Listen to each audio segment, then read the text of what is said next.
Take refuge in the Lord, in the Lord of the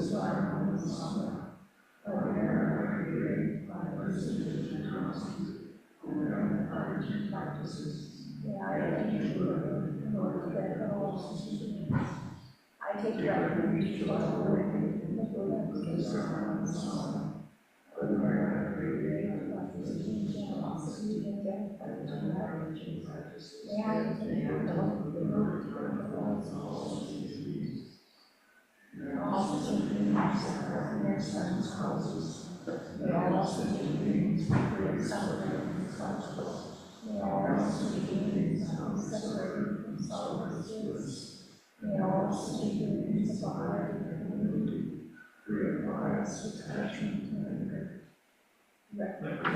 prostrate with my prostitution and present clouds of every type of offering, actual and I confess all my transgressions and humiliations to death in this time, and rejoice in the virtues of all holy and ordinary beings.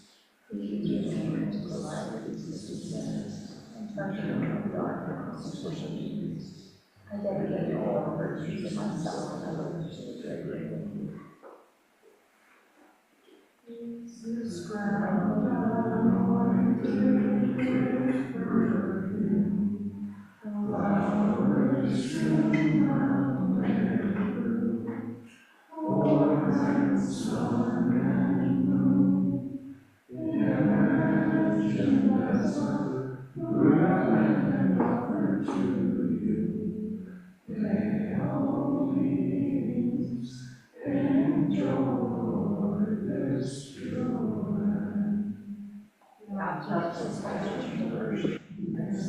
friends and ministers, my heart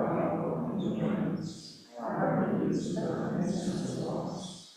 Please accept them with pleasure and inspire me to breathe most attitudes.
So welcome to the Saturday class of the, we're looking at the, let's say, mind and how it works, or mind and its factors.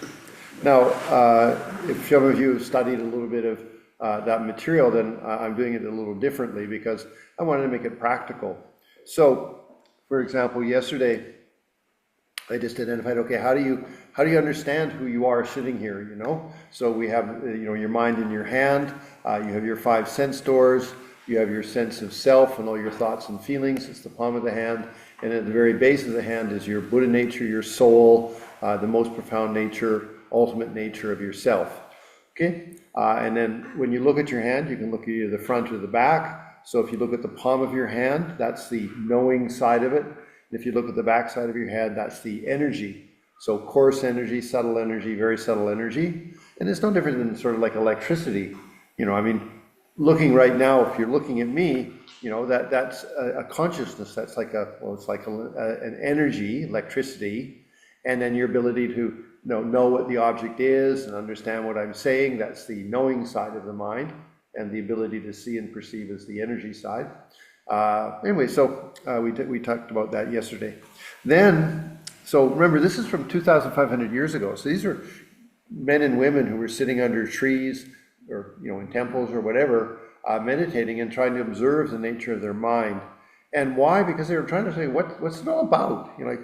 What's happening? Like, why am I here? What's happening? And, in India, there were different philosophies. There was there's the idea that, Brahma is the creator, Vishnu is the preserver, and Shiva is the destroyer of the universe. And there's lots of different philosophies. They're very, very rich in spiritual inquiry, or inquiry into what's the nature of reality. Okay. Now, Buddhism came along, and Buddha basically said, okay, there's no caste system. So that was quite new for the culture of India, because there's priests and then warriors and merchants, and then the lower class people. So that Buddha said, no, it doesn't apply. We're all just human beings. We need to strive for true happiness. So anyway, so that's sort of the background of things. So that's your mind, whether you look at it as the energy of your consciousness, or you look at it the knowing side, like I know form, I know sound, I know smell, or then my personality, all of the factors of who I am.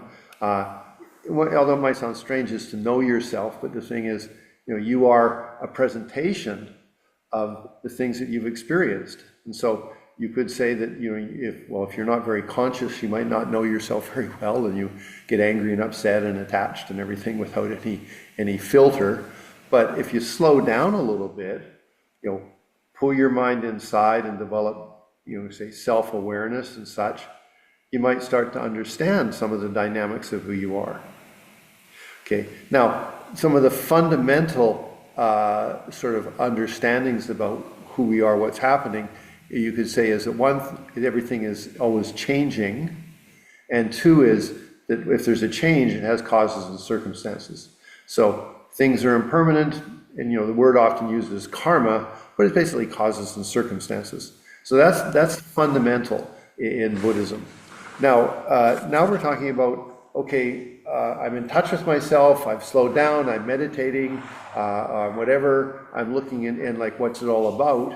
Now, remember I said yesterday that in Buddhism there's no creator. Now, there is divine consciousness, so whether you call it God or whatever, there is divine consciousness, and it is full of love and wisdom and all of those factors. It's just that in Buddhism, it would seem illogical to say that created us, because then why would we be created in suffering? Why would we be created with misunderstanding? So that would seem to be illogical. So it's not, religions have their way of sort of working around that. But in Buddhism, we just say that doesn't apply. We have a divine consciousness. Yes, it's full of love and wisdom and things like that. If you meditate deeply, you can access that or whatever, and you can have experiences. There are, there's gods and such. Okay, but they're not the creator. So who is the creator? Me. I'm the creator of my experience. And then part of that is the question of like, was there a beginning? Was there a beginning of all of this? And the Buddhism says no. Because if there was a beginning, a first moment, that's the creator. And you'd say, oh, okay, we got you. We know who you are. You're the first moment of what's happening. But for Buddhism, we say, no, it doesn't apply that way. There's just never been a beginning, because if there was a beginning, that's the creator. And then you'd have to say, why did that creator create us the way we are? It's obviously not a beneficial being, because we're created in suffering. So this doesn't apply. So then I am the creator. Now, this is interesting. Again, I think for something from 2,500 years ago, and no Hubble telescopes or all of that sort of stuff, I mean, there's a universe out there, and it's huge. I mean, not only our galaxy, but there's hundreds and thousands of galaxies. And so, what Buddha Shakyamuni, when he was enlightened, was asked about, what's the extent of space and time, and he said, as many grains of sand. Okay, now, I guess, what's the name of the river here? Boise River? Okay, so if you took the grains of sand of the Boise River, there are world systems with living beings in them. So I mean, of course, they use the Ganges, which is, I'm sorry, it's bigger than the Boise River. But the thing is that was something he said 2,500 years ago.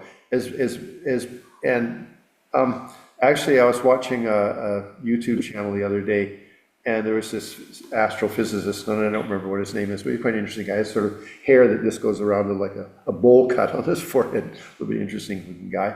But they took with the newer telescope, and I don't know, it's not the Hubble, it's the other one, whatever.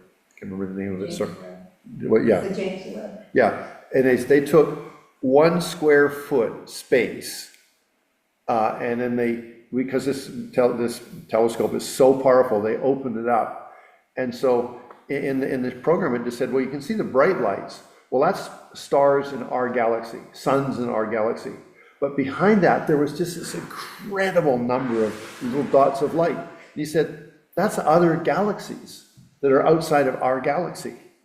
So then you go like, whoa, I mean, and he said, suddenly you can feel very like insignificant. Like we're a little dot of nowhere, anyway. And yet incredible, there's life. Anyway, so I'm just saying that in Buddhism there's that idea. So coming back to the theme of the class for this weekend is, okay, what's the nature of reality? So we could just say that there's beginningless time, never a first moment. And yesterday I introduced the idea that there's what's called the 4 phases of time and space. There's birth of a universe, maybe Big Bang or whatever, abidance, and then the destruction of that, and then open space, and it comes back to then the birth, abidance, destruction, open space. So you could say, a quasar or, a Big Bang, and then it grows, and then it starts to fall back on itself, black holes, and you end up with nothing. That's in both Hindu and Buddhist philosophy. Okay, so they have those ideas from 2,000, 3,000 years ago. I mean, the Vedas in Hinduism talk about that. So okay, so we're sitting here and saying, okay, what the heck's it all about? Yes, there's divine beings. They're just not the creator, but they're beneficial and very special. Okay, that's fine. And then you say, okay, well, what's happening for me? Well, again, this is where I am the creator of my universe. So in the first 2, okay, so now we have these philosophies that I gave you the handout, the Vaivasika and the Sautantrika. Now, they were the first students of Buddha Shakyamuni, and what Buddha was talking about at that time was nirvana, peace. I want peace. So again, in the context of the mind and its functions, how can I find peace? How can I find, we could say, the ultimate nature? I would like to be able to go to the final resting place of what is reality. The final position. And so some religions have that as God and all sorts of different sort of philosophies. So Buddhism just said, okay, what's this final position?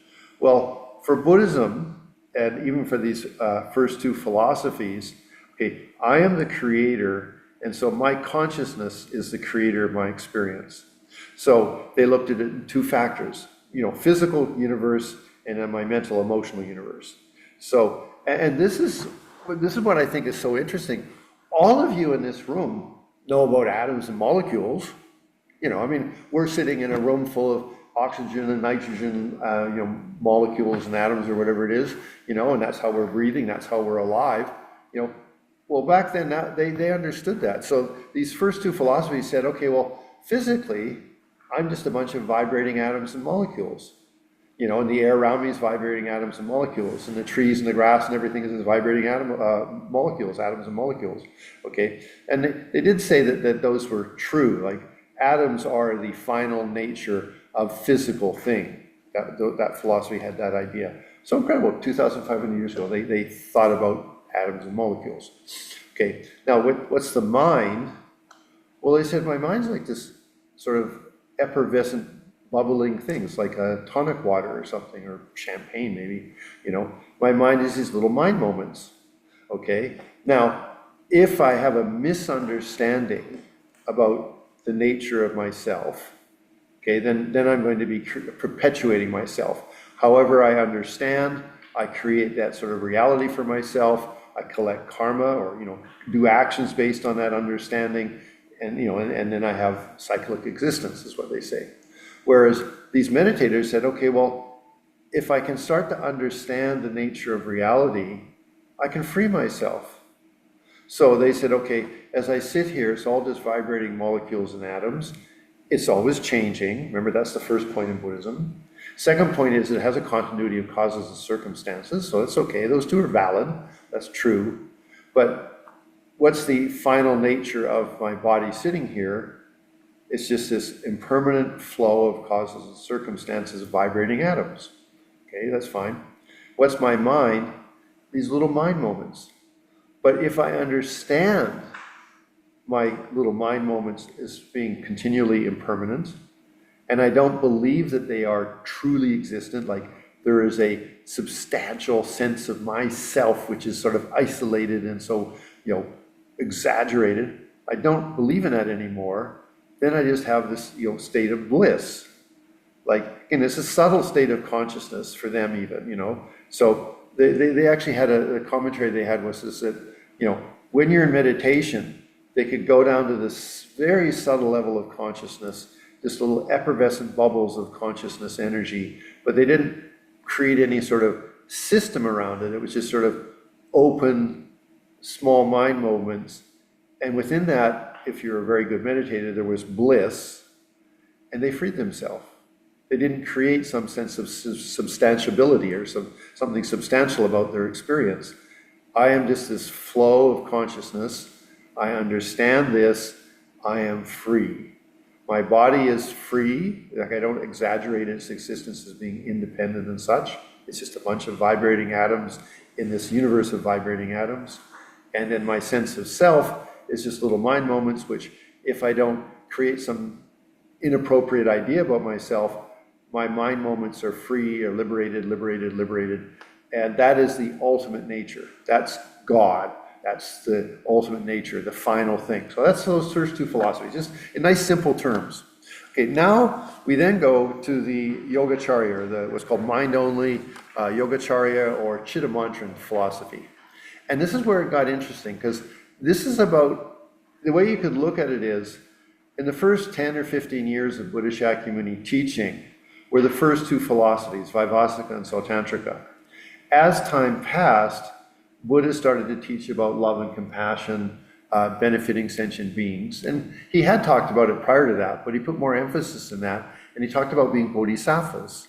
And that's where this school came along and said, okay, let's be a benefit of the universe around us.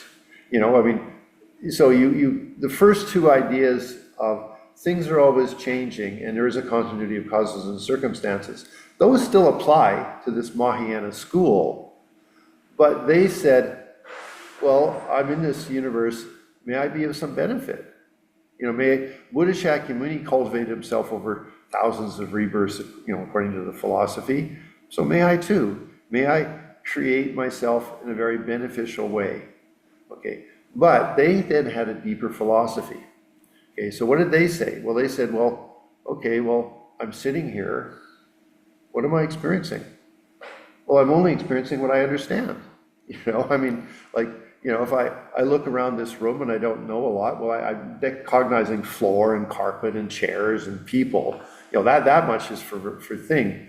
But for example, if I took this fellow sitting here, well, actually, I know a bit more about him. His name's Michael, and he's a calligrapher. He's a nice guy. So suddenly, when I look at this, I get a reflection back of what I understand about Michael. Now, I don't know all the details, but I know a fair bit. Anyway, but so they said, well, the world's a reflection of my mind. Okay, now, if I don't have the right idea about things, then I could create problems and delusions.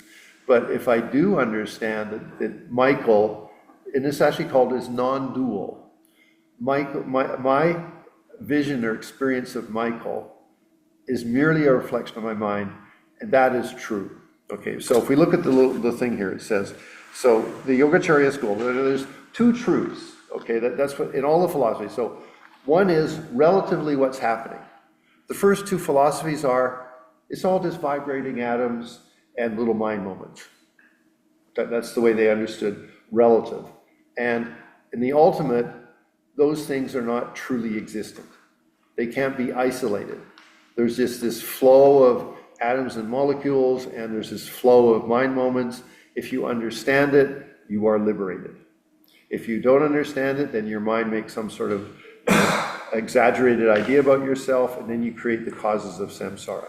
So those are the first two philosophies. This philosophy came along, and they were meditators, and they said, well, I'm only seeing what I understand. Yeah, wow, man, that's true.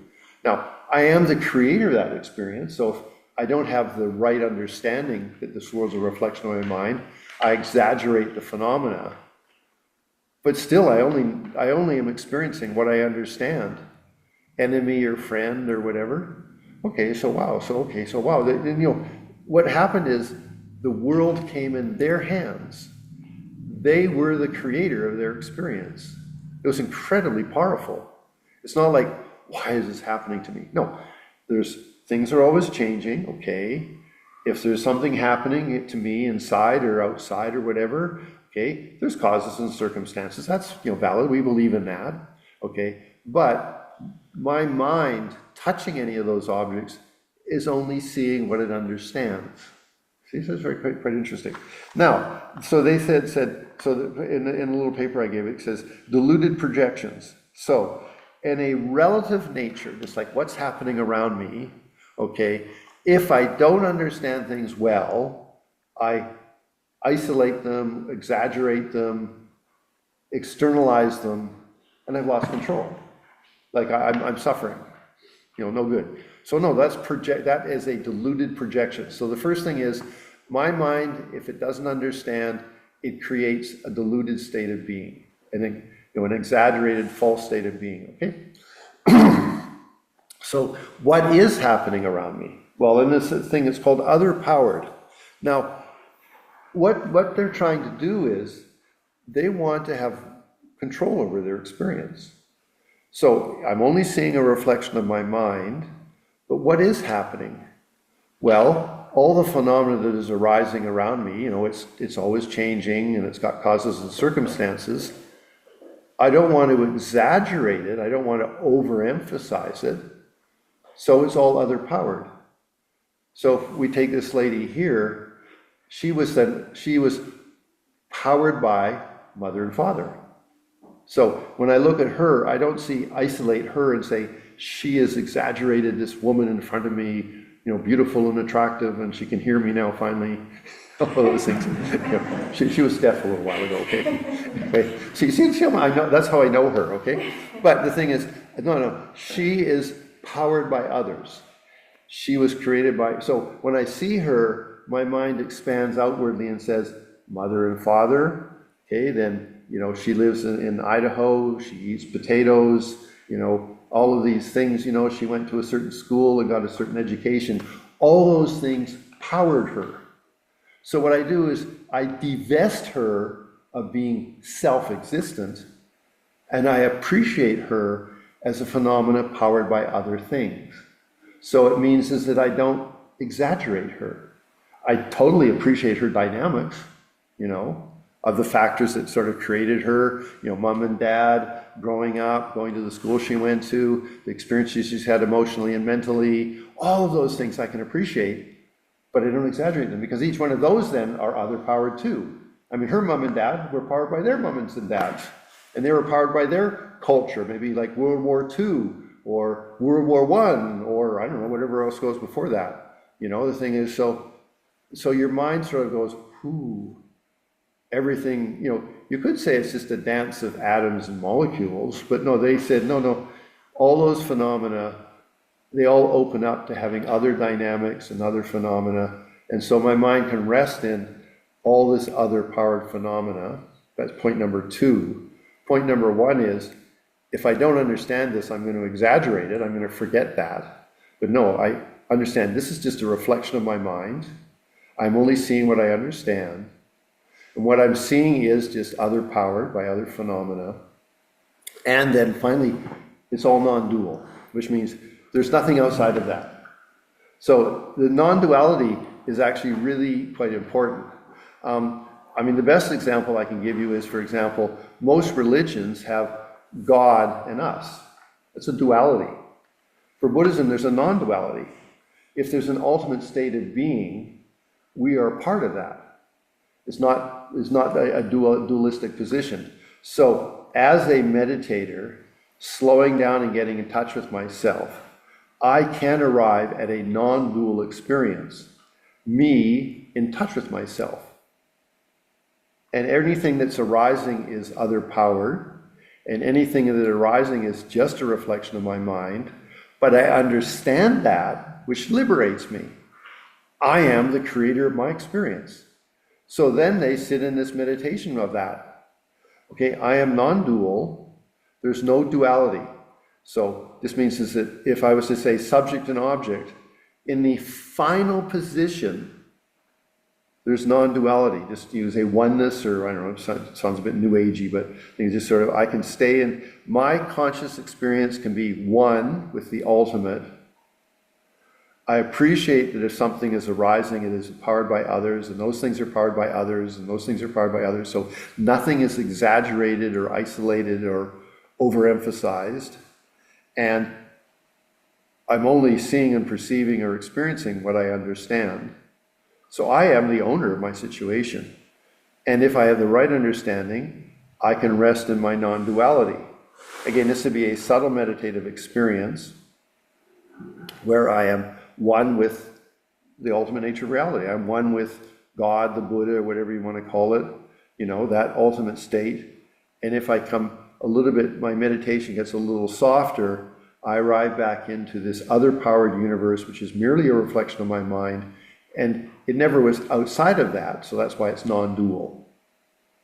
And so I can rest in that. So that's their thing. And they're bodhisattvas, so they're nice guys, nice girls too, you know, nice people, because they're trying to be beneficial to the universe around. You know, they're the owner of the experience. Let's make the world a better place, you know. So the way they go, they're actually really great people. And as a meditator, that is actually, it gives you an incredible amount of personal power in that I'm the creator of my experience.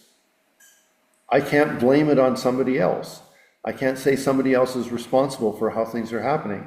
Now, if something's happening, you know, I get cancer, well, it was powered by maybe some genetics from my mom and dad, maybe it was from something I was exposed to, and those things were created by other circumstances again too. So again, I don't isolate and exaggerate it. Sure, cancer happens. It's got causes and circumstances.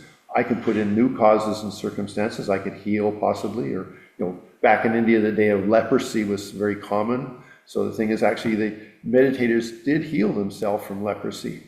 There's lots of sort of power and capacity of the mind. Anyway, so that's the Yogacarya school, and just they say 8 consciousnesses. So when they look at themselves as they meditated, they have the 5 sense consciousnesses, they have the mind, then they have a diluted mind, which messes everything up, And then they have this universal consciousness. The universal consciousness is, you can call it God, it's the ultimate thing, and it's called the mind base, the basis of all. So that's sort of universal nature, and then if it's a misunderstood, there's a deluded mind. Then there is just the regular mind, which is valid, and then there's the five senses. So that's 8 consciousnesses, okay? So again, these are just a bunch of guys and girls meditating, and they sort of came to these conclusions. But again, the big thing is, they were nice people, they were bodhisattvas. They made the world a better place. They never lost control of themselves.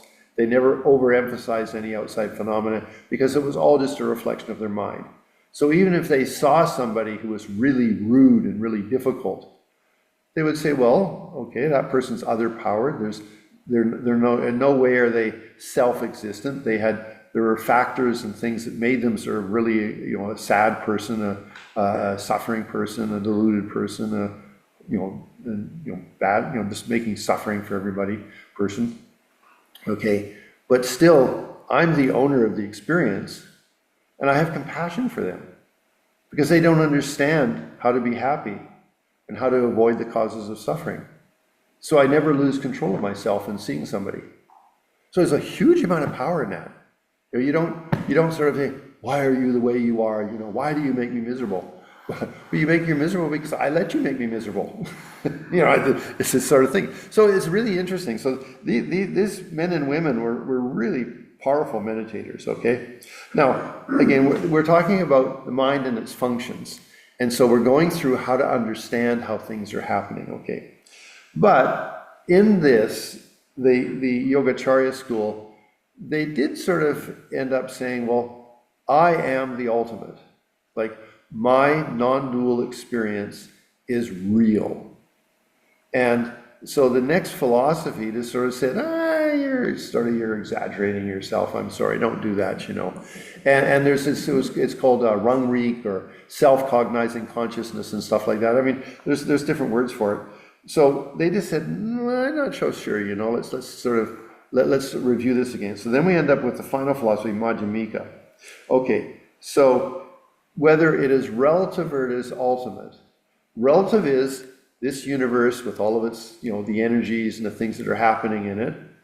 Don't exaggerate it. It is not a true phenomenon. It is merely it is always changing. It has causes and circumstances, okay? And then you could say it's merely labeled, which is sort of interesting. Basically, again, if you're not familiar with this, I mean, if you are, then please study.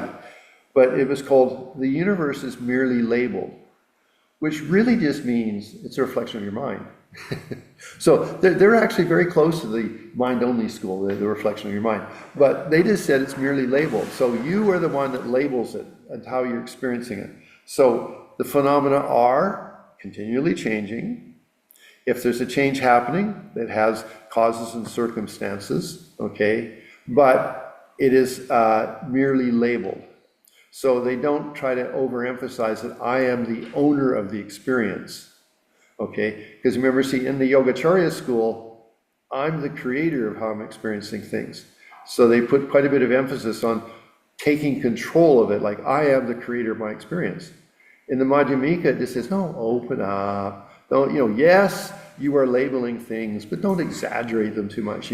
It's all just this dynamic play of energy and stuff like that. Causes and circumstances, it's always changing, okay? So they would say that if you saw something, okay, for example, I see carpet and I label it carpet, well, that's perfectly valid, but the carpet is open to all sorts of possibilities and options. It's not any way sort of exaggerated. So it's merely labeled, okay, or personality, all of these things, okay? And in the ultimate, it's just, so remember, in the mind-only school, it was non-dual. I am resting in an experience which is merely a reflection of my mind, which means there's no duality. There's no subjective and objective side. I could think there's objective and subjective side, but that's merely my delusion. It is just, I'm resting in this universe. You can say the oneness of the universe, it's all just a reflection of my mind. Okay, so that's the Yogacarya school. In the Madhyamika, they also were non-dual, but they just don't overemphasize the thing of it's just a reflection of my mind. They just say, it's all just merely labeled. Like, just to let go a little bit more, okay? Don't exaggerate how you're experiencing things. It's just all being merely labeled. It's a dynamic of always changing, having causes and circumstances, but it's merely labeled, okay? And labeled validly, you know, carpet, chair, people, whatever it is. They have to be valid, you know, labels, but that's just all it, don't exaggerate it. And in an ultimate position, then, again, that's your state of consciousness. You don't overemphasize it, which the Yogacaryas tended to do by saying, I am the owner of this experience. You know, it all is just a reflection of my mind. They said, well, the Madhyamika, the other school, said, well, no, don't do that. You know, just say, hey, okay, it is non-dual. There is one nature in the whole universe, and I can rest in that one nature of the whole universe. And I don't exaggerate any one phenomena over any other phenomena. And that's my non-duality. I rest in a state of openness. If I was a little bit coarser in consciousness, I could label things. But if I get a little more subtle, all the phenomena open up, and we end up with what's called a non-conceptual experience of duality, of non-duality. And in that way, then you could say that is the ultimate, that like you could rest in that. You don't have to worry about going anywhere. So the last two philosophies, if we were to sort of say them, okay, I'm a meditator, okay, so it's all a reflection of my mind, or I'm merely labeling things. Those are very close to each other, okay, very similar, but that's the two different philosophies. So I sit here, I'm at peace with myself, I shut down the 5 sense doors, I go into my consciousness, my conscious experience, okay? And then in that, then, I don't say that, okay, everything is just my mind, which is what the Yogacarya school says. I say everything is just open, merely labeled, and I rest in that. So it's not, there's no positing of something. And that is the ultimate nature, that's God, that's the final thing, the Buddha nature, whatever again you want to call it, and you rest in that. Now, so we're talking about mind and its functions. Let's come back to your mind in your hand, okay? Now, if we're just a regular person exaggerating external phenomena, putting a lot of emphasis on who's in my life and what are they doing and what's happening with the government and all of that, then you're never going to have any control. You're always going to be bothered by something, you know. Somebody's going to come along and mess you up, you know. So that's a regular person overemphasizing the externals. Now, if something's happening, it has causes and circumstances, you know. So whatever is happening has some dynamics. It is not arbitrary. It has reasons, okay? They're not truly existent reasons, but there's things happening because of causes and circumstances. So, okay, but again, now we're talking about a meditator. They say, well, I'm the creator of that experience. I'm creator of how I've labeled it. I'm creator of how my mind is reflecting off of it. Okay, so I'm the owner of how I experience things. So that means I've gained ownership of my experience. Okay, but I have a better understanding of that. Okay, so now let's come back to your hand. So we have coarse energy, subtle energy, very subtle energy. Now, when you're a meditator, what you do is you slow down the 5 sense doors. You become peaceful. You know, you start meditating, and you shift your mind to consciousness, to the mind, to your mind. Okay, now you might do it through a particular door. The standard one is sensations. So although you use the sensation of, for example, breathing, which is standard mindfulness meditation, by focusing on that, your mind gets more clear, more focused, more concentrated. It becomes more subtle. Okay, so then you arrive at, take the energy, it's not coarse anymore. You've been able to move to a more subtle experience. And when you arrive at that, then you can go to even more subtle experiences because you're now focused on just the energy of your own consciousness. So that's all energy. The other side, though, that's your knowingness, is really important.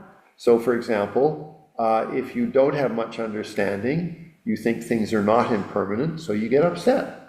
You know, like oh, this is never going to change. I really hate this situation. Oh, you know, no, everything will change. You know, keep a positive attitude. It's okay. It will change, you know, and if nothing else, just practice patience, you know, but it'll change. So that's the knowing side.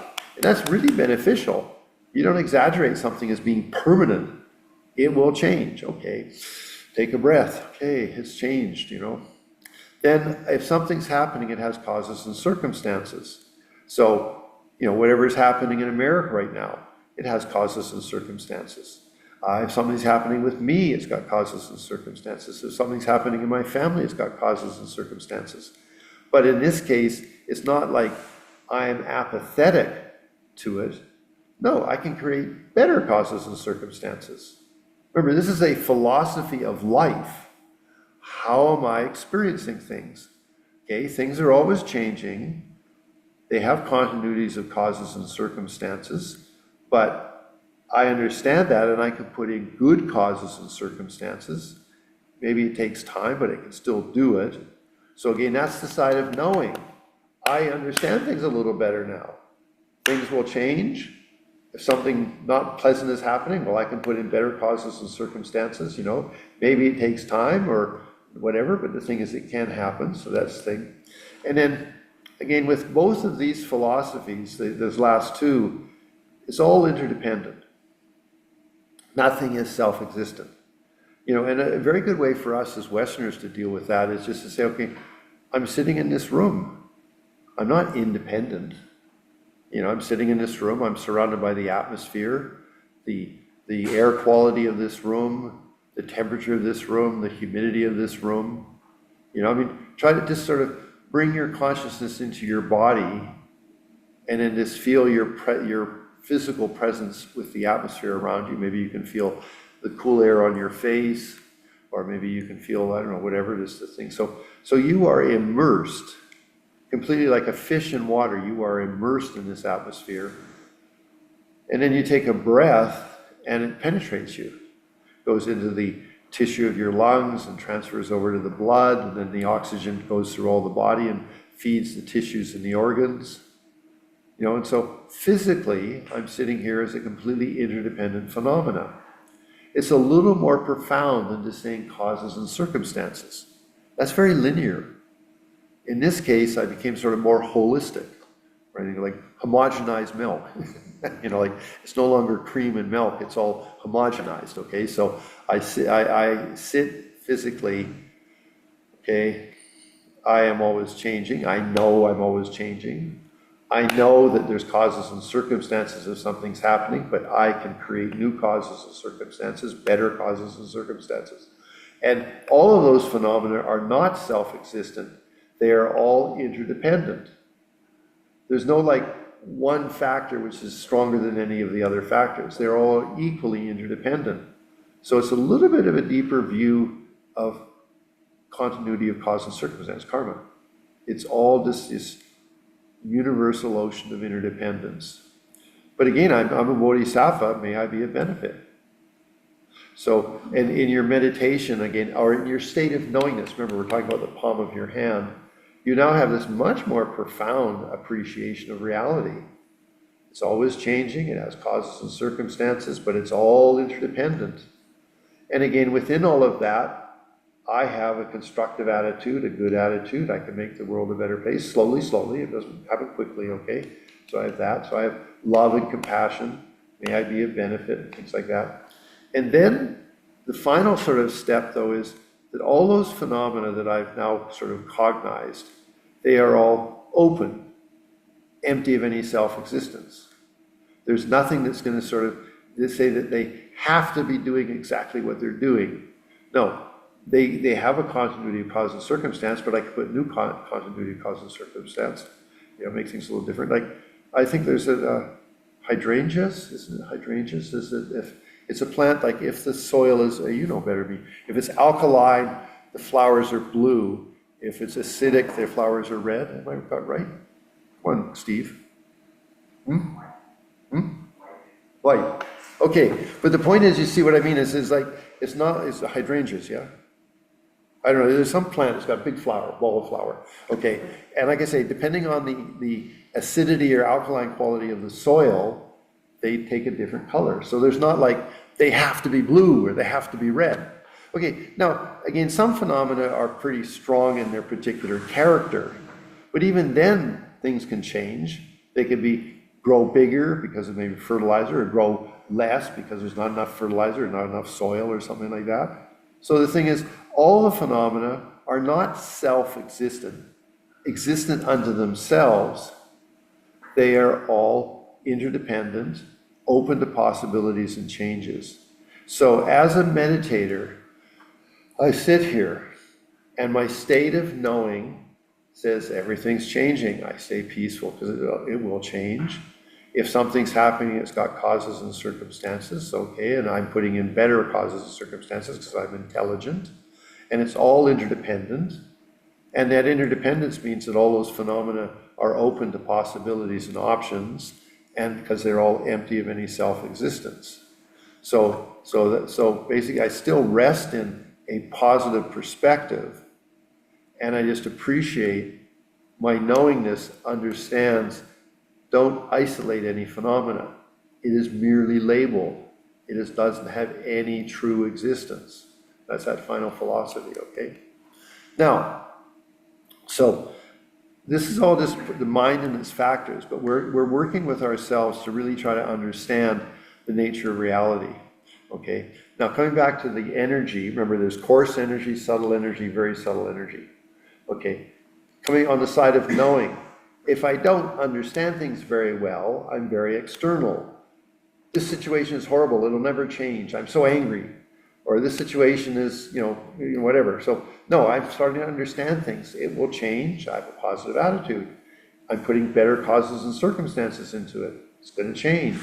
It's all interdependent. All those phenomena are open. I don't need to exaggerate one phenomenon over the other one.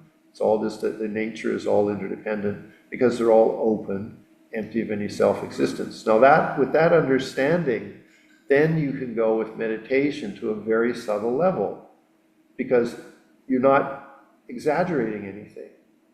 You say just opening up, but not on a coarse level, on a subtle level. So with good meditation, you can bring the energy. So, you have the energy. If you're very external, like very agitated, okay, then you're up there. But you start to calm down, you start to do breathing meditation. You get a little bit calmer. The energy gets more subtle, more peaceful for yourself. Okay, that's this side.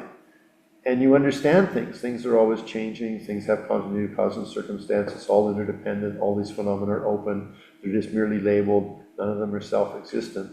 Okay, so I've got an understanding which gives pliability to myself.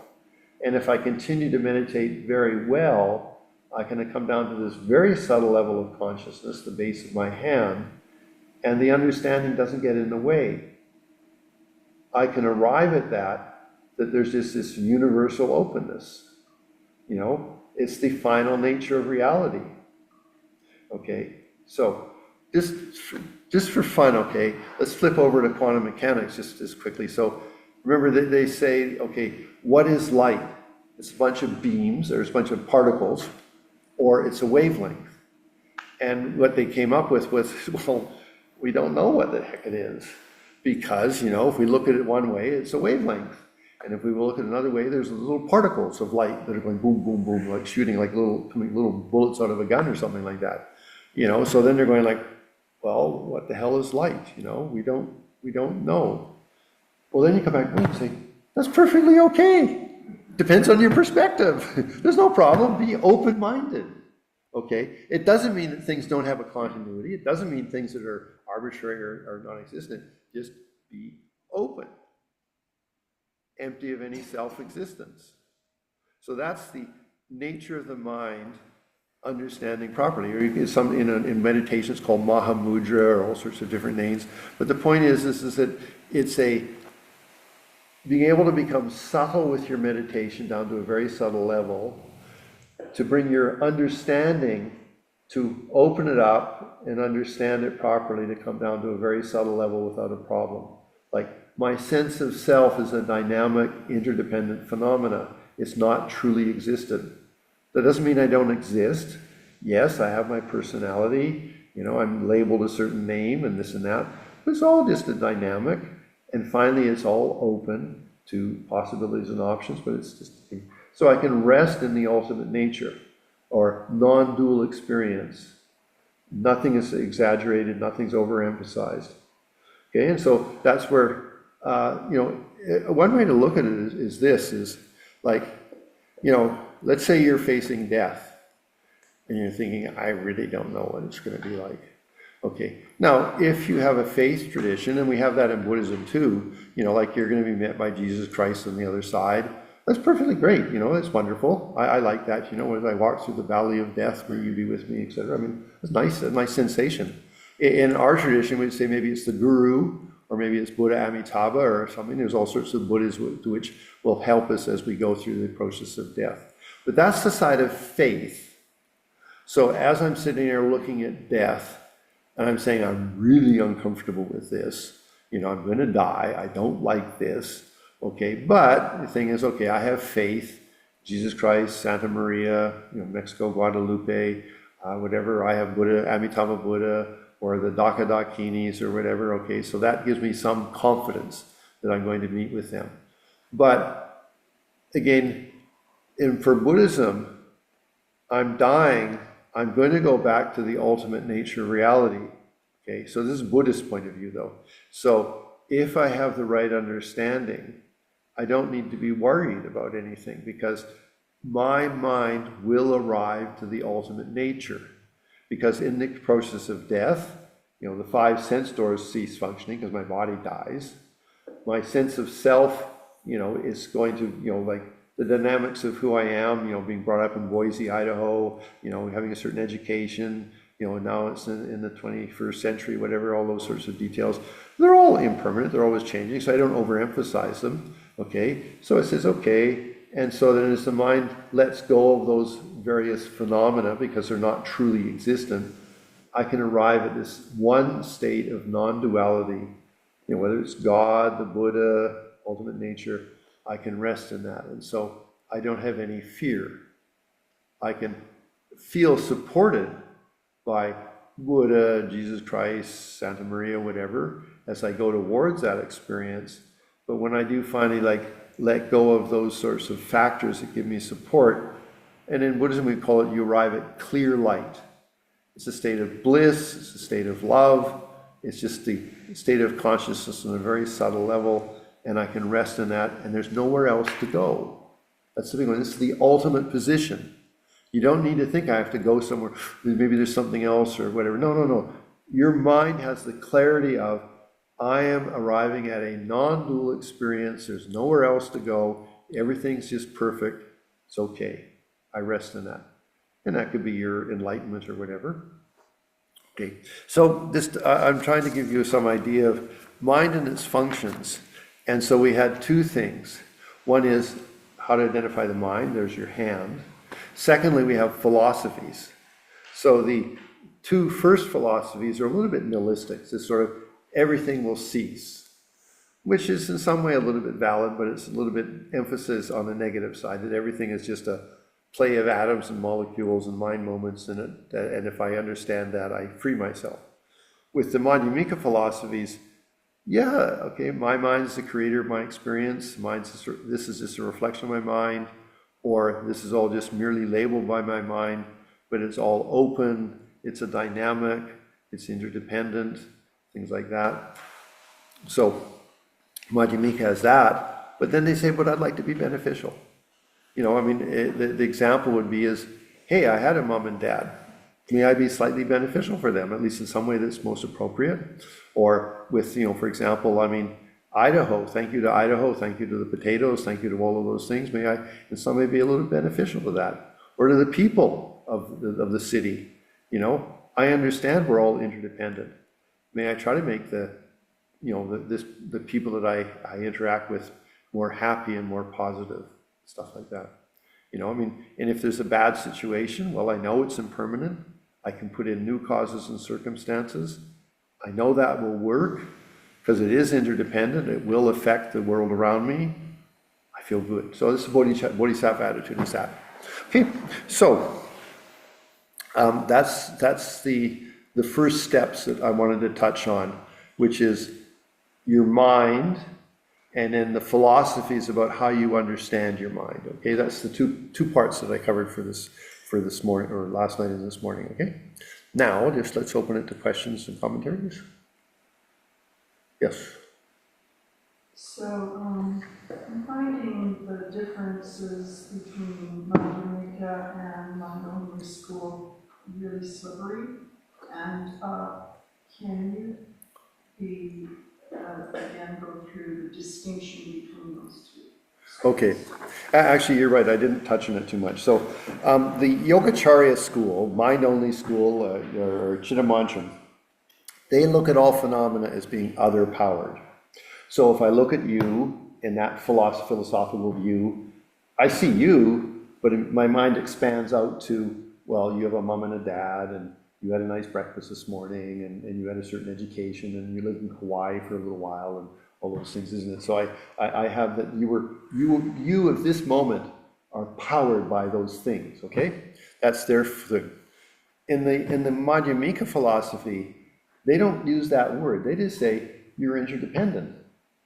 So rather than, like, although in you are other powered makes me expand you to other factors, and then those other factors, of course, were other powered by other factors. You could say the things open up, open up, open up. And so I never arrive at a state of consciousness which is exaggerated you as being somehow independent. Okay. Now with the Madhyamika, they have actually the same idea, but they use a different term. You're interdependent. So I look at you, and you could say I expand you out, but no, I just say you are interdependent. You're not, I mean, yes, you were created by interdependence of mom and dad, and yes, you were created by the food you ate this morning and the food you've eaten for the last 5 or 10 years, and you're interdependent with the education you had and who you hung out with and stuff. But I see you as just, I don't know, like I think of it like as bubbling effervescence of interdependence. Okay, so my mind doesn't exaggerate you, but it doesn't expand in a way of sort of like the other powered really puts emphasis to getting larger and larger. It's more like just like I see you, okay, then you're immersed in the atmosphere right now, lady, and you're also breathing and you're inhaling, and your mind, again, it's all interdependent with what you've been doing over the last 5, 10, 20 years, whether you're a meditator, all those factors. So I see you as this wonderful dynamic of many factors. But anyway, so that's the little difference between the two of them. But that's on one point. Now there's other points. Am I answering it a bit? What I heard you say there, the point is mind only expands out until it reaches all phenomena in describing one phenomenon. Mm-hmm. And Madhyamika doesn't emphasize the continued expansion. It emphasizes A moment of interdependence? I guess, yes, a moment of independence, or is less concerned with it being all-encompassing from my mind, but rather just simply understanding that you are interrelated and there's nothing self-existent. And I guess there is more than just a change of terminology. It's more, the knowledge is the same, but the expansion is different. Yes. I mean, because, for example, if I look at you and I say, okay, you are interdependent, and then I take one factor, for example, she was in Hawaii, well, I also know that was interdependent. So, but they don't emphasize it, sort of this expansion to other phenomena. It's just sort of, it's all this homogeneous play of interdependence. So there is a difference. So it's a place where you're resting your mind. Yes. Is the emphasis of where you want to rest your mind is different between those two schools. Yes, and the other factor, though, would be that just in both cases, you don't exaggerate the phenomena. Like the effect on consciousness is I don't isolate, exaggerate who you are. I just have this appreciation of the factors that you are, your nature. Okay. again, they're both schools have profound influences on you. It's just that one's a little different, a little bit, let's say, it's more subtle in opening up. Okay, but whatever the case, again, now we're just talking one factor there, which is that just, okay, other powered or interdependent, they're similar, but they have different effect on you. Okay. Good, interesting. Okay, so are there any questions or anything?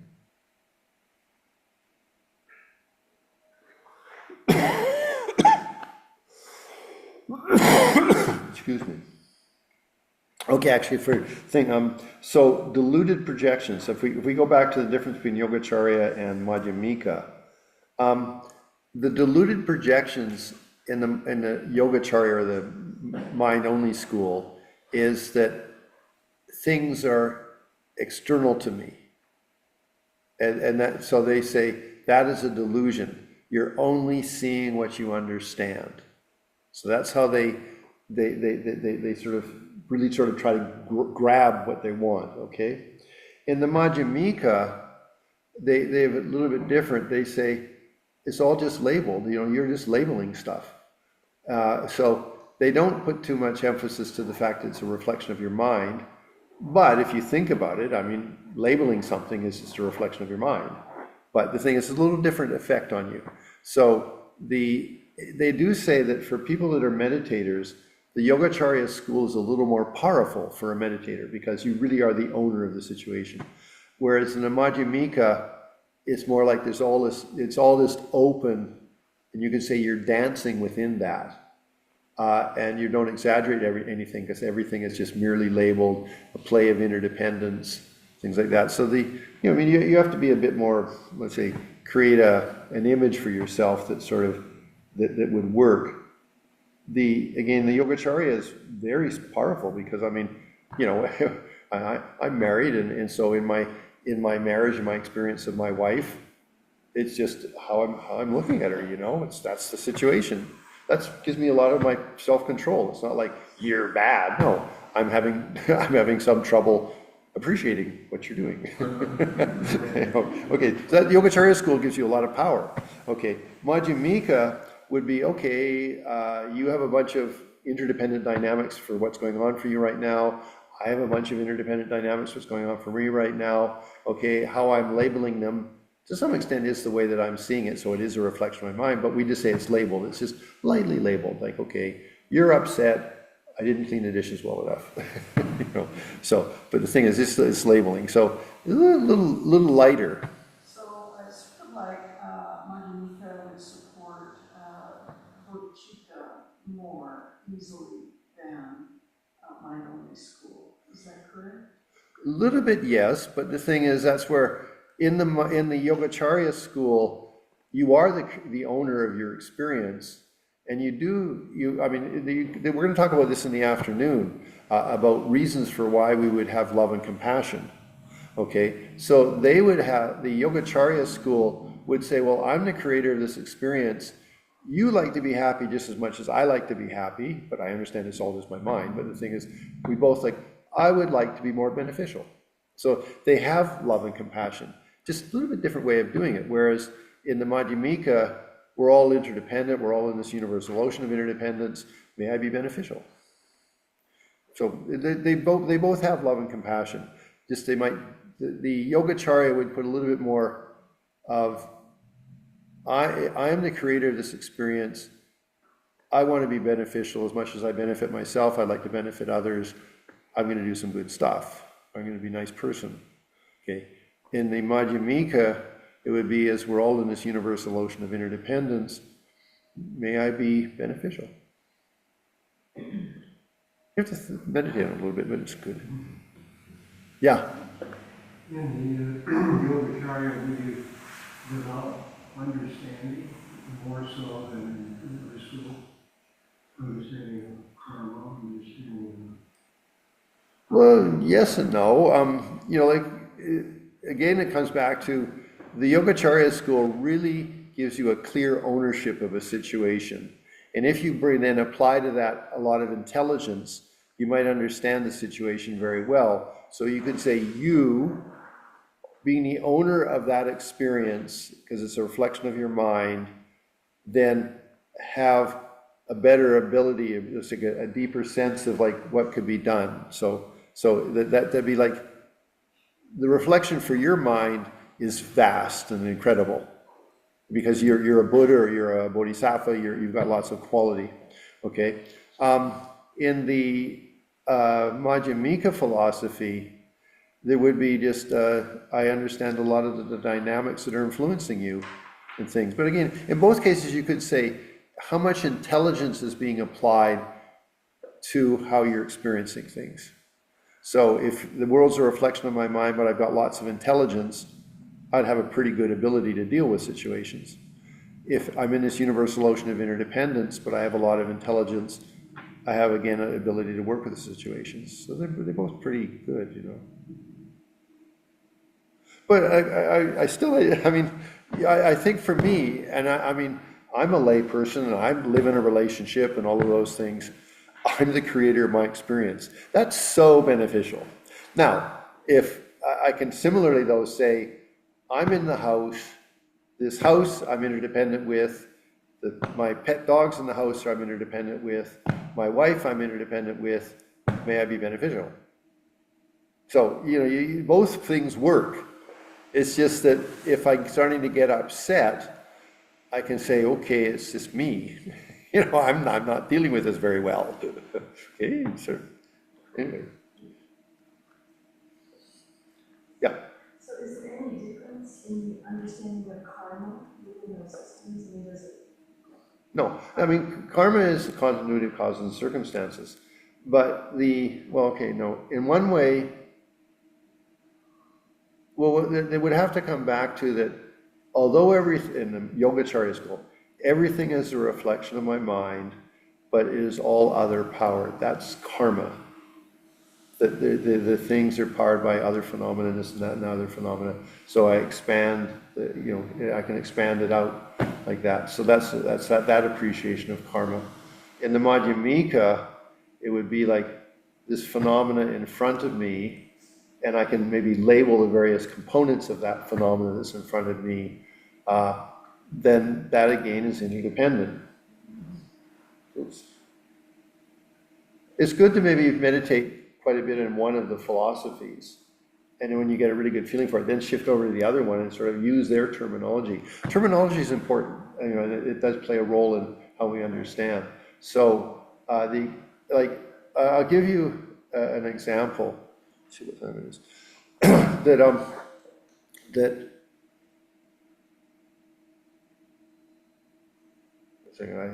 I had it and then I lost it for a second.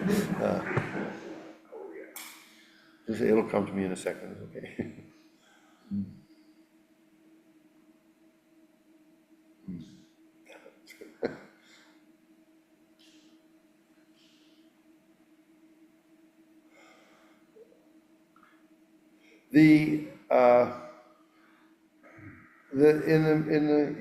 Okay, got it. Okay, so in a relative, okay, we're talking about Madhyamika philosophy because it's considered to be a little bit more profound and subtle. So I'm sitting here, and I'm in a universal ocean of interdependence. So, you know, they say, for example, if you can touch one object and you can understand its nature, you've touched all objects. It's the way they refer to it. Let's use your body because that's a really good one because we can do this really easily. So I'm sitting here, I'm having a cognition of my body. Okay, now that there's no understanding there's just, okay, I'm aware of my body. But I'm now going to start to bring into an understanding of the nature of my body. So I would then say, okay, well, this body is always changing. Okay, I appreciate that. Okay, and it's got continuity of causes and circumstances. So this morning I had breakfast. I have an allergy, so I took a pill for the allergy. Hopefully it doesn't get too exaggerated today, whatever. So I have causes and circumstances for how I am sitting here in this moment. Okay, I am the resulting effect of a variety of interdependencies that I did over the last 24 hours or whatever. Okay, so okay, so those are the phenomena Now, if I then shift and say, but I really would like to focus on the nature of it, I don't want to take any one phenomena because that phenomena is interdependent. So it gets, you say, merged with the other phenomena that supported it. So I'm just focusing on the nature. So if I sit here, okay, so the way I could do that was, because we're going to go through the steps, is okay, I'm breathing, that's impermanent. That I'm breathing is giving me life, there's causes and circumstances. I am actually sitting in this room and I'm completely immersed and penetrated because I'm interdependent. You know, every cell in my body is feeding off the oxygen and all the other things, the temperature of the room and such, you know, that's all like interdependent, you know. But I'm still having individual phenomena arising, or I'm labeling individual phenomena arising, I'm cognizing individual phenomena arising. But then I'm saying, no, but I'm going to focus on the nature. And so when I focus on, just for example, let's say one, you know, cell of blood, well, it was open because it could receive the oxygen, and then it could change to a variety of other dynamics and such, because, you know, it's going to give the oxygen over to the tissue or to the bone or whatever it would be, you know, and then it's going to go back to the heart, and it's going to pick up thing, and again, and it's going to go through changes because it's always changing moment by moment because of the molecules and atoms that it's involved. But I'm going to say, all you say, they say, but okay, the nature 100% interdependent, and then you could say the individuality of the blood, which has its dynamics, evaporates, and I arrive at the nature, and the nature applies equally to everything. So if I can touch the nature of one cell of blood, it's impermanent, has causes and circumstances, it's interdependent, but I'm touching just its nature, it opened up that cell of blood, but then it touched all the others, which are equal. They're not a little bit more, a little bit less interdependent, equal. And then just everything evaporates, and I rest in the ultimate nature. Nothing more beyond that. A universal ocean of interdependence, but the term they use is empty of self-existence. And why they do that is because the effect on your consciousness doesn't want to be exaggerating something. You want this complete sense of openness, and there's nothing else after that. I personally think it's God. You know, I mean, if you use a different term, and I say that simply because it's part of our culture, that you arrive at the ultimate, God. Nothing more after that. That's it. That's the big guy. That's the big baby. Okay, I'm resting in that. Okay, but for us, you know, and we have a different appreciation of that ultimate state of being. It's not a creator, but it is the nature of all phenomena. Open, universal, open. Okay, and so you touched on that one cell of blood in my body, it has to be interdependent with the oxygen because it has to feed the organs and whatever you want to do. Then just, okay, I got it. It is completely interdependent. It is open. It is empty of any self-existence. And my consciousness then can rest in that, not establishing anything, not making something sort of position. It's just this state of freedom, open, empty of self-existence. And it's because you've touched the nature of one phenomena. Well, the tissue that it was relating to is interdependent, and that's related to my body, and that's related to all the, you know, the air in the room and the planet Earth and Boise, Idaho, and all those sort of things, you know. So because I've touched the nature, that pervades everything. And so I can rest in that. And then that's the ultimate nature. Okay, and then if I allow consciousness to become a little coarser, then of course phenomena appear, I label them and things, but I appreciate them correctly. Anyway, so I think, you know, I mean, we're intelligent, we're well educated, so, you know, when we think about it and work with it, it comes up. The only thing that sort of gets in the way is when we have a very strong emotion or feeling, we tend to lose that ability. But then we've isolated something. We've taken one thing and said, that's so horrible. I hate that thing, you know. And then we just exaggerate it. But it's just you know, you could really say, I mean, I have compassion for that object because it's just, It's so pathetic. That's really bad, okay, but the thing, but the point is you see, you do remain in control, rather than exaggerating and making yourself miserable. You just said, okay, wow, that's a whole bunch of really dynamics that I don't like very much, but okay, it's what it is, and so, I mean, one way you could have really authentic compassion for somebody who is really complicated, because you just understand that they just got so much stuff that is so complicated. And, and for Buddhism, we say, oh, Mani Padme Hum for that person, Anyway, so interesting. Good. Any other questions? I say we're talking about how to work with the mind and its functions. I'm sorry, I'm not doing primary minds and secondary minds. That's more analytical. I'm trying to do something which is, okay, your mind and then how it functions, what ideas you have about it, which is the philosophy. And then this afternoon we're going to do something else, okay? But something that's beneficial. Yes. You're saying that a difference between Christianity's view and Buddhist view, that we are the creator versus an ultimate God creator. But then we become part of the ultimate. We see that we're not individual, saying that the ultimate is the creator. Well, okay, I'm not really knowledgeable, but in Christianity, there's God and there's you, and you're not one. Yeah. Okay, so in Buddhism, no. The ultimate nature, you can become one with the ultimate nature. Now to say that I became God, no, I mean, that doesn't work in our vocabulary, but it's sort of, you could use it sort of lightly to say that, I will arrive at the one, and there's no duality in that. It is a one state of consciousness, which is very, like, it means you don't have to worry there anymore. Like, is there something I didn't know? No, I got it all. I am one with that nature. So for Buddhism, that's powerful. You might say emotionally that if you feel you're in the embrace of God, that will give you a very nice emotional stability, which should be very nice. I don't disagree with that. I mean, may I be in the embrace of Buddha Amitabha Buddha or something like that. That's a nice emotional thing.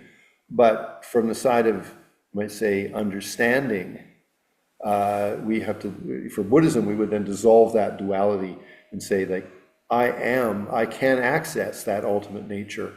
I don't need to worry that there's still something else there that I didn't see. Okay?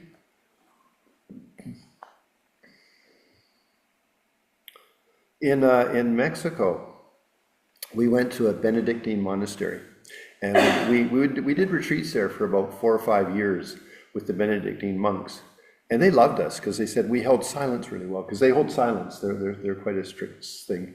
It was really very sweet. It was just outside of San Miguel Allende, nice Benedictine monastery. It didn't have very many monks, maybe like 12 monks in all, and things. And the abbot was very sweet. So anyway, one day there was a Jesuit monk that was studying with them, with their practices and doing their rituals and things like that. And so at one point he came to me, and Raquel was my translator because I didn't speak Spanish well enough then. But he said to me, he said, well, when I was a young boy, about 12 years old, I had this dream. And I was walking up this golden set of stairs, and it was just incredible. And I arrived at the top of these stairs, and there's this incredible lotus and this incredible golden Buddha, and there was incredible rainbow lights going around them. And I was in awe, and I was in touch, and I just felt so moved, like, wow. And then I woke up and after having had that, and I said, wow, that was incredible, but I'm Catholic. But then I said to him, but you see, we Buddhists have showed up at your monastery. You couldn't escape. but no, so interesting. Anyway, actually, all religions do good things, and they have their technique, their style. So Buddhism, I think, has a nice style to deal with it. We talk about, you could say, the psychology of Buddhism, how to work with your feelings and thoughts and emotions, which would tie in with your meditation. And then there's the philosophy of Buddhism, which is, the nature of reality, and that's where it is quite in harmony with quantum mechanics. I mean, there's a couple books out which are the jewel in the lotus is one, And then there's Matthew Ricard's published a book on the sort of more scientific approach of reality and Buddhism. And they've got a lot in common. So I think for me that's nice, it's not like I just have to believe. There's an analytical approach in Buddhism that allows me to be a spiritually religious person. Okay, so we're going to meditate.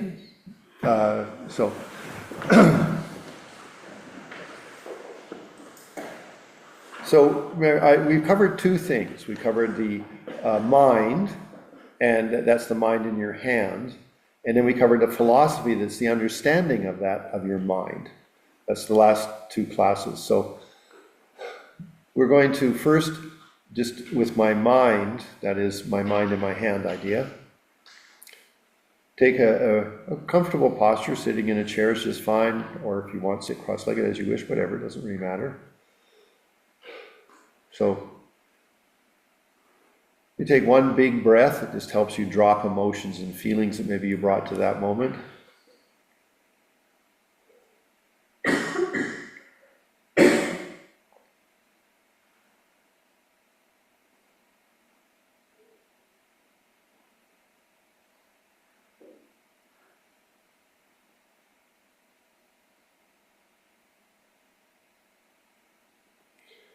And as your body feels settled, you shift your attention to your breathing, but we'll do it with the movement of our chest. You may have done it in other ways, but that's a good one. So your attention is on the expansion and contraction of your chest. It's the sensations is what you're actually focused on. So the coarsest sensation is just the rise and fall. But if you are a little more sensitive or a little more subtle, you can actually feel the sensations of your lungs, maybe the air, or maybe just the movement of the muscles. So that's a more sensitive or subtle conscious experience.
As we continue to meditate,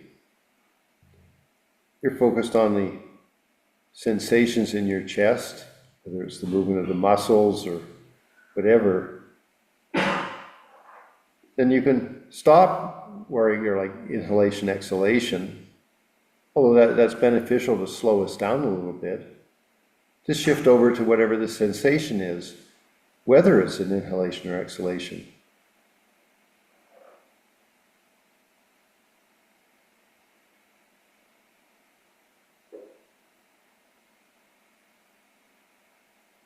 And you're holding your attention to that.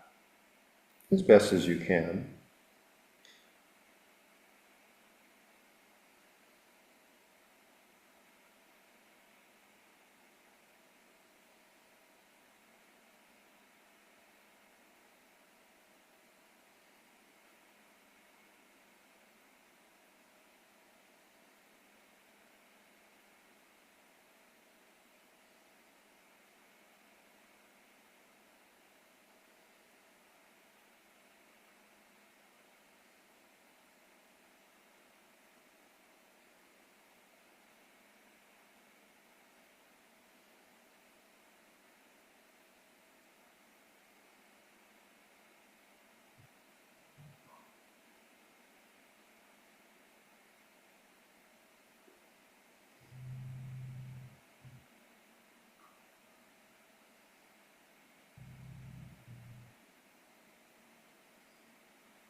As we continue to meditate, and we're reasonably peaceful, then bring to mind, for example, this is always changing. That's an understanding of the sensations or the cycle of breath. You don't overly think about it, but just you understand always changing.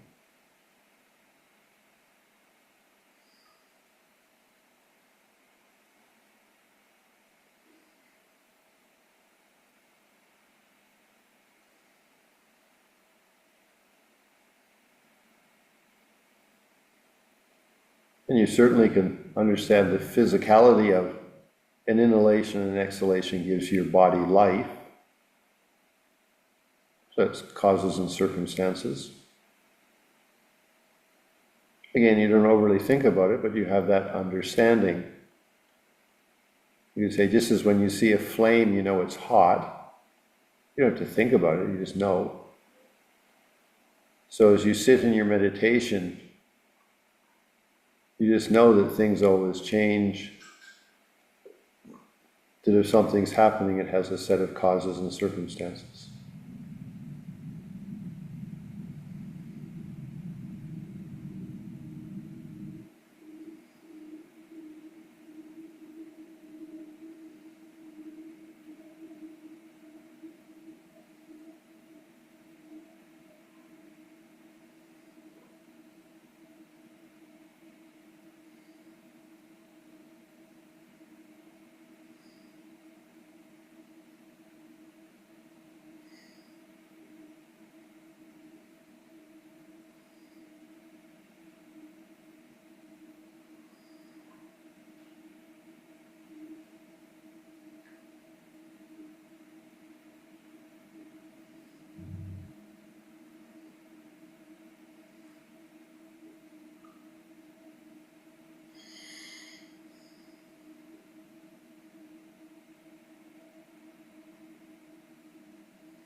As we continue to meditate,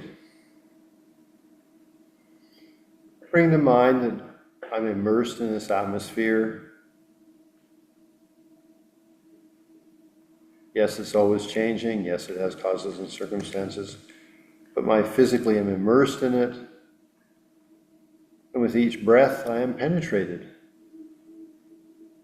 From the tips of my toes to the crown of my head, all the living cells live off of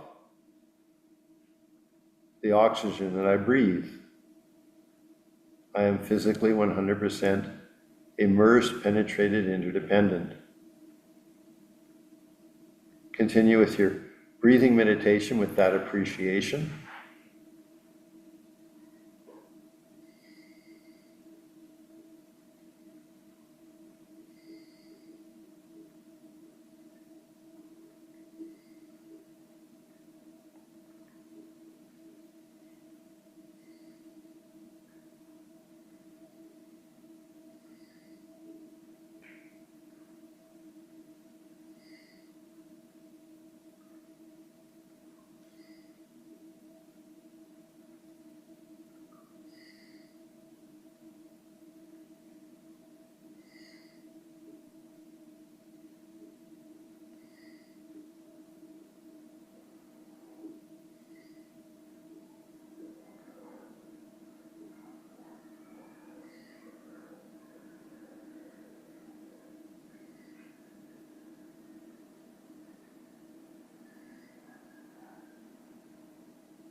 as we continue to meditate, just add a facet to this progression of I am completely always changing. The changes are due to a set of causes and circumstances. Because I am 100% interdependent.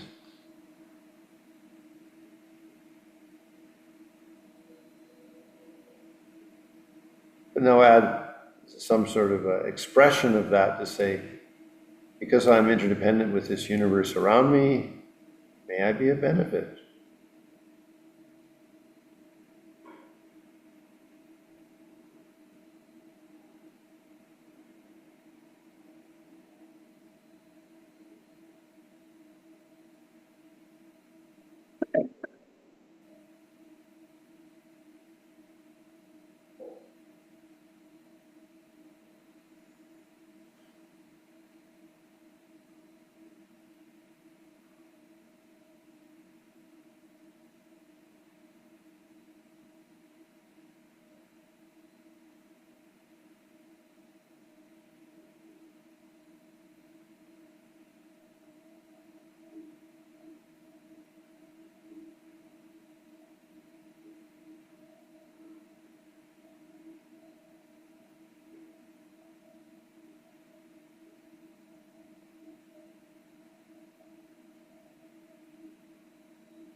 Bringing your awareness to your breathing, bring your meditation to a constructive conclusion, such as, for the effort I've made coming here today, attending the class, and now meditating, I dedicate all of that towards a more enlightened life.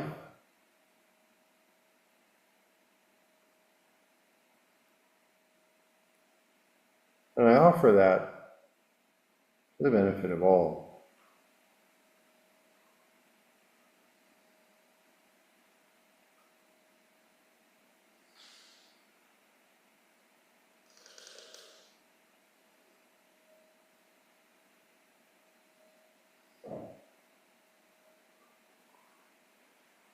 Okay.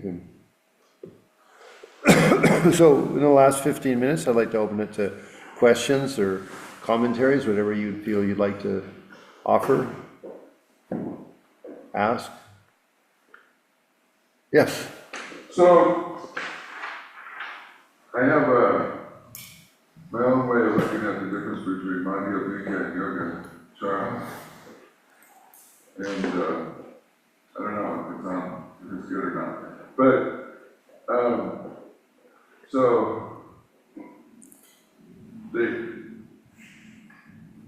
it seems to me that, they said the non-dualistic mind truly exists, and I've heard something like that before. And in Madhyamika, it doesn't, right? It doesn't truly exist. And something that doesn't truly exist can change. It can realize its potential. And so, I personally think that those two mantra people, men and women, there probably were many enlightened amongst them, but they found a better way of explaining it, is my way of thinking. I don't know, but it's better because if something truly exists, it can't change. It's stagnant. Mm-hmm. And so it couldn't, be purified and become Buddha, be transformed or anything like that.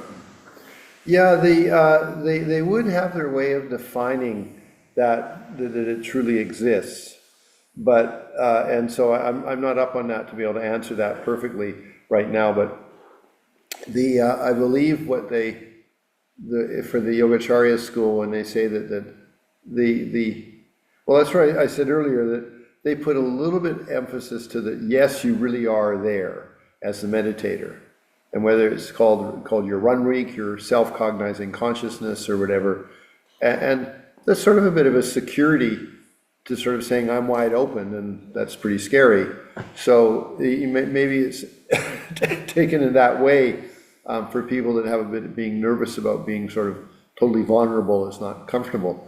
Now, strictly speaking, you're not vulnerable. In the Madhyamika philosophy, you're still the one that's labeling, you're still exercising intelligence, but just the way that it's presented is a little bit more sense of security.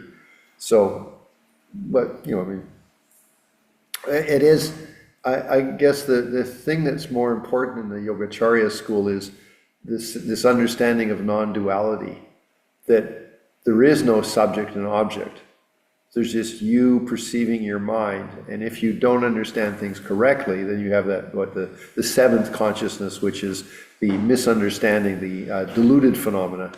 And so therefore, when that one's gone, everything functions, and you sort of are sitting in the middle of it as the cognizing consciousness, and so that's okay, but anyway, again, I think for a lot of us, that requires a very high level of meditation, but the basic ideas are good, because as I say, it gives you, you have it in your hand.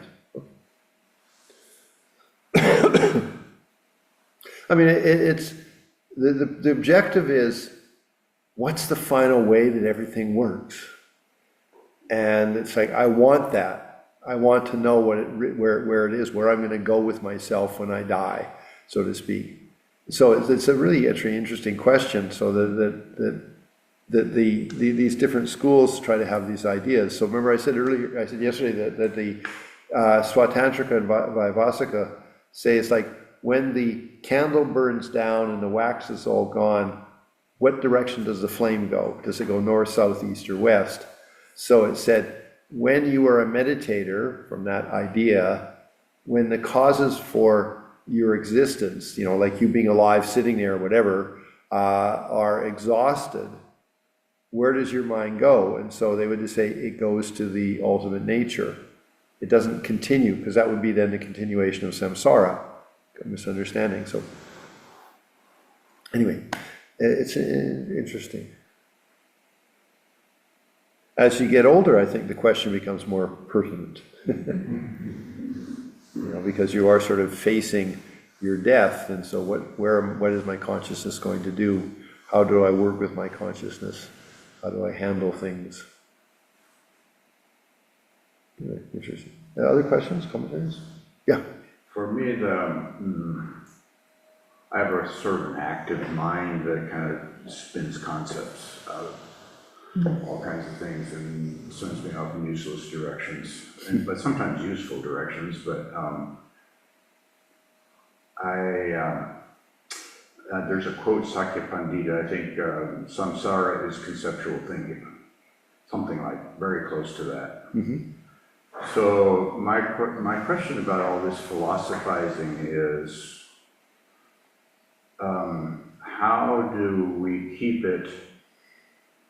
how do you keep labels from going to concepts?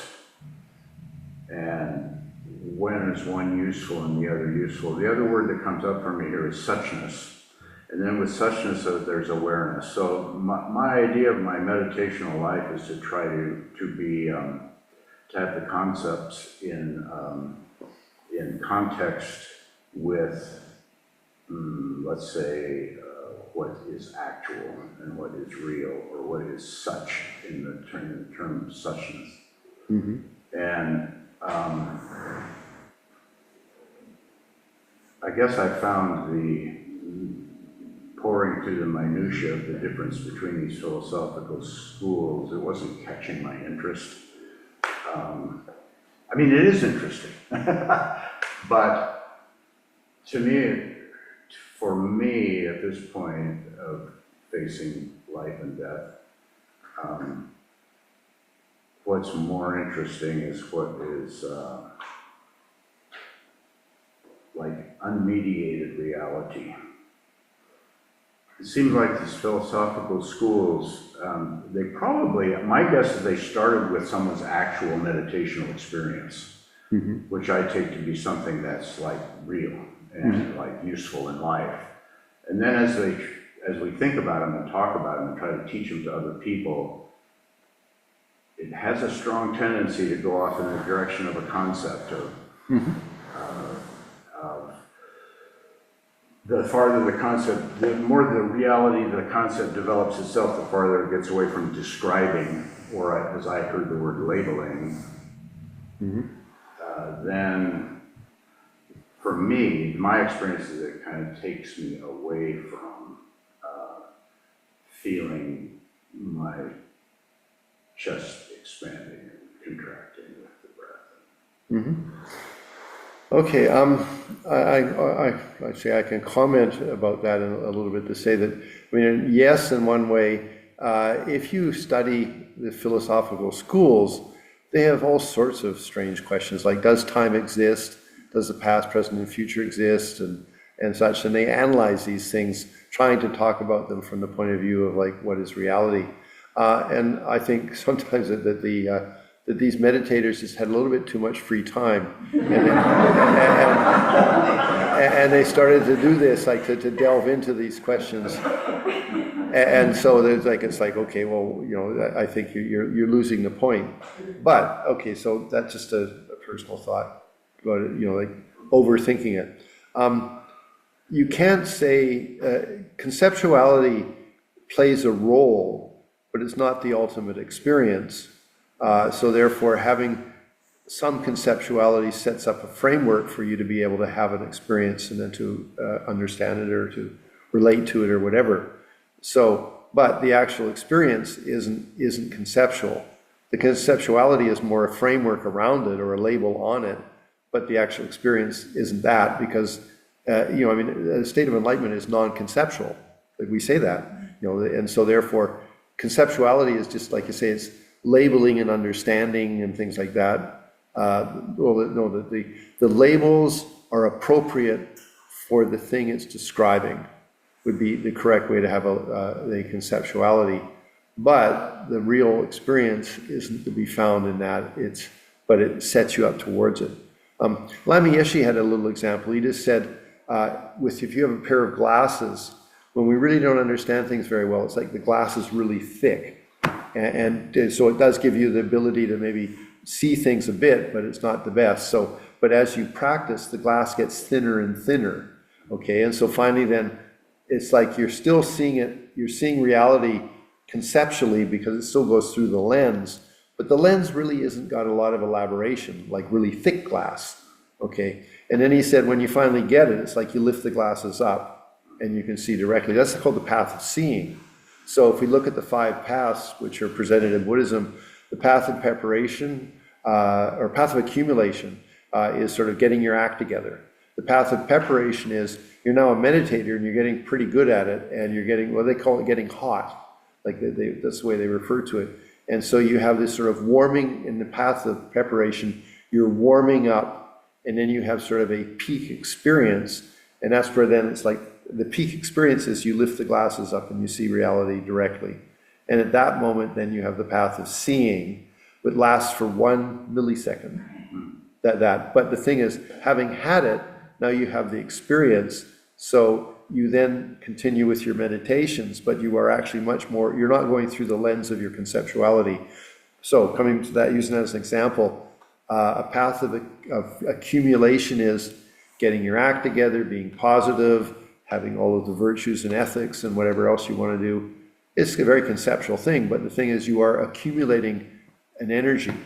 Then when you get the path of preparation, then you're still, you still have conceptuality, but the glass is thinner. That is, you're seeing it more really. And at that point, then it's actually affecting you mentally and emotionally, because that's why they talk about this, the heat. And it's like, I don't quote the words perfectly, but sort of heating up, getting hot, and then you have an epiphany. And that's then when the epiphany is when the glasses go up. So I wouldn't say that conceptuality is wrong, but yes, the actual experience is not a concept. It can be formatted or understood with conceptuality, but conceptuality isn't the reality, isn't the place, isn't the real thing. Then actually Lama Yeshe, he gave great examples. So he said, let's say you do have the path of seeing, so the glasses are up, but that's an internal experience from your meditation. And so then he said that as a regular, or in this case, you're a bodhisattva on a 10 bhumi, so that's the terminology he would use. So what happens is, you're in a situation, you have the right understanding to be positive and you're beneficial, you're a bodhisattva, but if suddenly the situation gets a bit too intense, you have to go inside, you cognize or you perceive, the reality, the suchness or whatever, and you come back out because it refreshed you. And so he said that the lower level bodhisattvas take a little longer to go in and come back out. But when you're a higher level bodhisattva, you can go in and out a lot faster. And then finally, when you're like a 9, 8, 9, and 10th level bodhisattva, it's like a strobe light. It's sort of like you're in and out, and you don't lose the context of who you are, what you're doing. So you have a non-conceptual experience, and you come back out, and you're able to really be much more functional. So that's the strobe light. And then finally, enlightenment is you no longer go in and come out. You are in the spontaneous experience. So those are really good examples for like how to understand how things are. So for most of us, like you're doing something and suddenly something difficult happens, you have to say, excuse me, yes, like it takes you a few seconds to sort of get it straight again. Excuse me. Good, actually, so last question, commentary? I have a little comment just about the value of concepts and knowledge. I met a man who was a Jehovah's Witness. He used to come by and talk to me. Eventually, he confided to me about this non-dual experience he had. He had never told anyone because he thought it meant he was crazy. And so I was able to kind of console him. It was really a great experience, and it was something that mystics through the ages and all kinds of religions have experienced and all that. But without any knowledge about it, he just thought it was crazy and never talked about it anyway. Yeah, your teachings, your religion should give you something that gives you handles to understand experiences. And so, my guess would be is that yes, he had a profound experience of his own consciousness, and he didn't know what it meant, so he didn't have a place to put it. Whereas, for example, for us as Buddhists, we would say, okay, well, that's a meditative experience, it's a state of consciousness, and then you maybe clarify how it is. But again, you're on a level of conceptuality, but you have the experience that you've tasted lightly. Okay, good. So, okay, guys, so we, this afternoon, we'll come back at 2 o'clock, isn't it? 2 to 4? Yes, 2 to 4. Okay, so we'll come back at 2 to 4, and then I'm going to talk about how to work with ourselves emotionally, but very much from the Mahayana, may I be beneficial, the Bodhisattva point of view. And I'm going to talk about how these different techniques, there's 2 techniques we're going to mention, how you can use them to be useful. And I'm not going to do a great detailed presentation of them, but just touch on them, how they help you to better be a constructive, positive person, okay? So that's this afternoon at 2 o'clock. So thank you very much. For those of you online, Hi, nice to see you both. Okay, so take good care.